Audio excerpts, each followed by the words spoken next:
Hello and welcome to the Girl Dharma podcast. Today I want to talk about um, how I've learned to express myself creatively and tools like setting creative office hours as a person who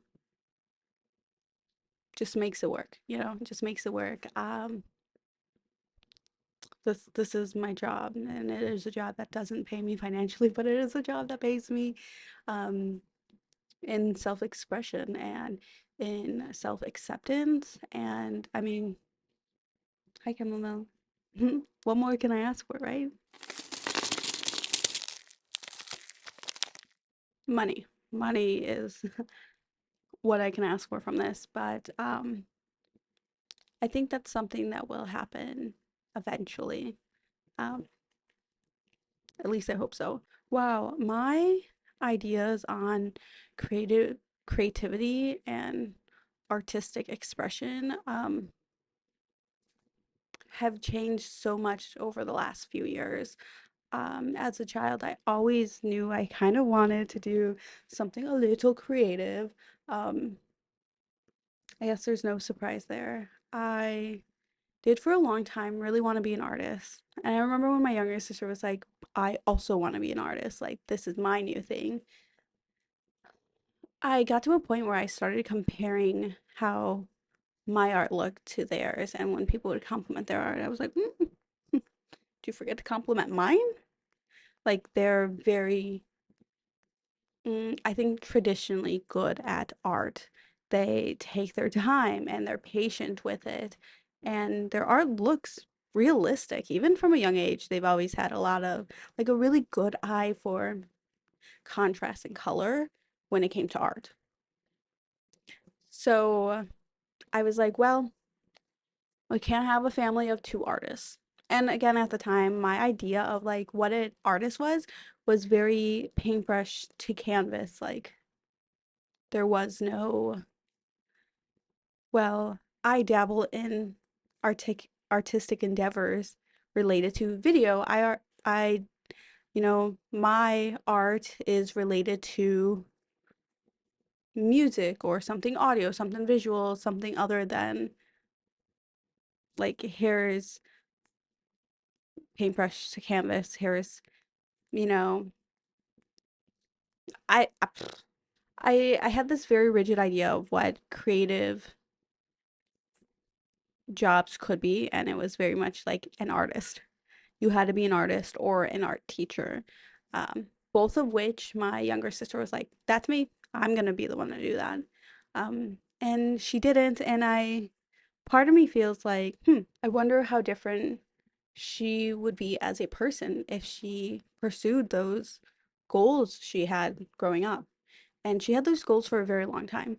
Um, but I mean, she's doing fine with her whatever, like, with her own thing. I'm sure she's happy with the way she chooses to live her life and how life has turned out for her. I'm sure she's happy with it. I for one realized a couple of years ago that I don't feel fulfilled in a lot of different job fields. I feel really good when I'm um getting to put used to my meditation teaching certification, and um I get to teach children mindfulness. And I once saw an Instagram post that was like, be the person you needed as a child.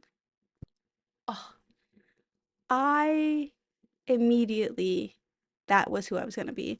I took a psychology class in college, and I remember them saying something along the lines of, by 3 years old, a child already has an opinion on you. They already know who you are in their mind, whether you're a kind, generous person, whether you're mean, whether you're a liar, like and I remember reading something, learning something along the lines of that, and thinking, well, I have a very, very small brother at this time. I am going to do everything in my power to make sure he grows up sweet and mindful and kind. And I mean, I can't take credit for it, but he is all of those things and more, and I'm so incredibly lucky to have a brother like that. I think he does appreciate having older siblings who could just buy him things when he's like, yeah, I've been thinking about this. I don't want to say he's spoiled, but I think, hmm, I'm gonna stop there with that. And I feel for a lot of reasons my relationship with him has shifted. Most of my, sorry, adult years have been spent living across the country. Um, when he was like 5 years old, I used to get sweet letters from him. Or like, oh, I love snail mail from my little brother. Yeah. So I wonder how much different her life would be if she chose to actually pursue that path. She's someone who very often gets down about her art, right? She'll take months on something and then she'll give up entirely if it's not realistic enough, if it's not like something, if one thing goes wrong, she's like, yeah, it's just been sitting in the back of my closet for months because, like, I'm not going to deal with that. Art is supposed to be fun, right?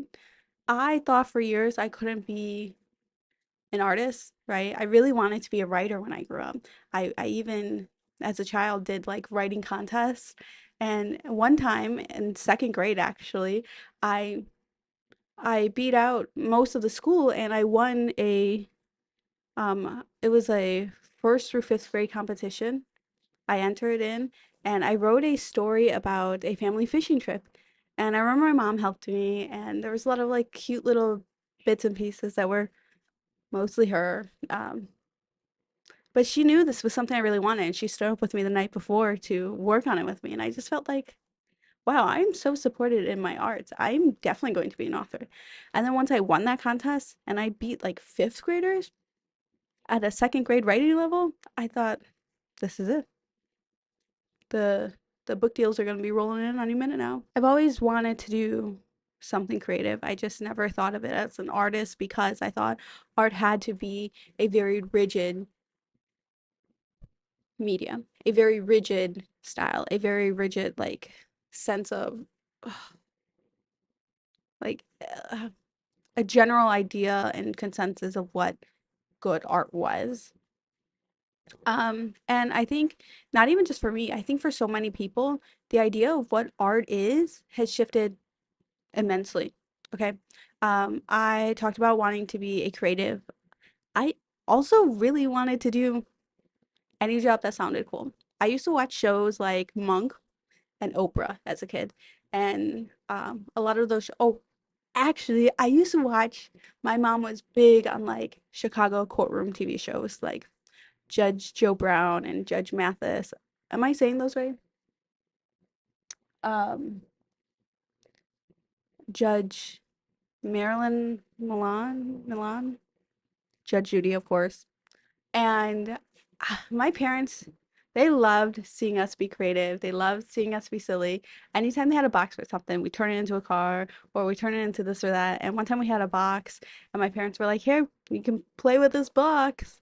And we flipped it over and we were like, we're going to use it as a desk. Okay, I'm going to be a lawyer.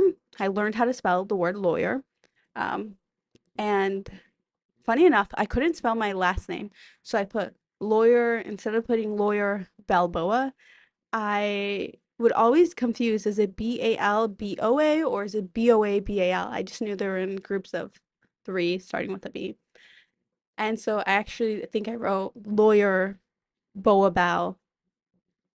And it's so funny to look back at when you were a child and you just did things that were silly. And as an adult, I'm not so sure if you grow out of them or if you're like told like that's embarrassing. Um, but also like maybe it's because you have real adult life and real adult things going on. I, for one, do not. I like to let my inner artist and my inner child coexist with the adult version of me. And so I mentioned this before. I have a curtain up separating my desk and Timothy, my partner's desk. Our desks are facing each other. There's a curtain between, and it's kind of like fake cubicles. Like I told a story to even Tim how I remember I have this vivid memory of playing Office and playing lawyer, you know? And now it's like I'm playing Office, right? I got my shelf here and my desk here, and it's like this small 4 by 6 space, but I'm not playing Office in a way where it's like, I'm a lawyer. I'm a I'm a judge. I'm this person. I'm this very rigid like cliche adult job. No, I'm playing office like a creative. I have creative office hours where I sit here at my desk, and this is fairly new, this part, from 10 to 3 every day. I wake up in the morning, I go on a little walk, I make breakfast, I make coffee, right? I feed my cats chamomile oolong their morning food. They won't let me not feed them their breakfast, you know. Um, which I mean, they eat all day, but the wet food specifically in the morning. They're like, where are you going? I do all these things and then I come and I sit at my desk or I stand on the walking pad by my desk and from 10 to 3 with an hour screen time break in between, I'm like, what are things I want to work on today? I've been doing my YouTube videos. I've been editing videos for other people. Um, I've been I've been keeping a, and I mentioned this in the webcam video. Oops. And I mentioned this in the webcam video I did when I did 150 consecutive days. I've got a little spiral bound notebook on my desk and I just write ideas. I write concepts um, or I write full out writings of like things that I want to sit down and take an hour and put my headphones on and just write for my Substack. And today, actually, I got my first non-Tim sub. I have two subs on my Substack. One being my partner Timothy, and one being like a complete stranger who was just like, "Yeah, you posted two things. I'll subscribe." I mean, no paid subscribers, but like, I don't. I think just the idea of being seen trying something in the past was scary. It was alarming. It was like, am I afraid of being like seen trying, or am I afraid of being seen trying and failing? Well, now what I'm working on is I don't need any more exposure therapy. I don't need any more um, rejection therapy. What I'm focusing on now is acceptance therapy. Can I wholeheartedly accept what I create without judging it as good or bad? Can I wholeheartedly accept the way I'm putting myself out there? Can I wholeheartedly accept the the moments that have shaped my life and see them as a tool for growth without judging it as if someone had it worse than me, if someone has it easier than me or better than me, you know?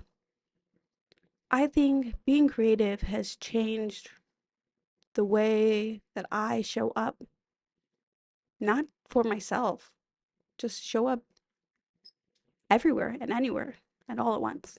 Giving myself the opportunity to practice creativity without the judgment from myself, even, has changed the way that I show up. And I think I have a lot to say on the topic, and there's so much more that I could say. And I do think there's very little I could say, though, that would inspire other people's or inspire other people or help other people see how this has helped me. Um,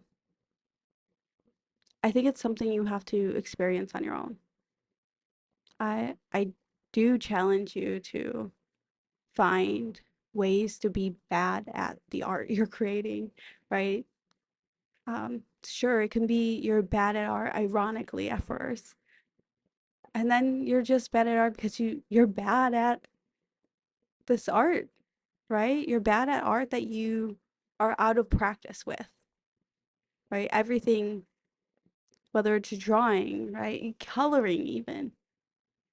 painting, singing, dancing, all of these are forms of artistic expression that we can be really bad at, but we might have really loved when we were a child, you know? So if anything, I just challenge you to find a creative outlet that you're okay with being bad at.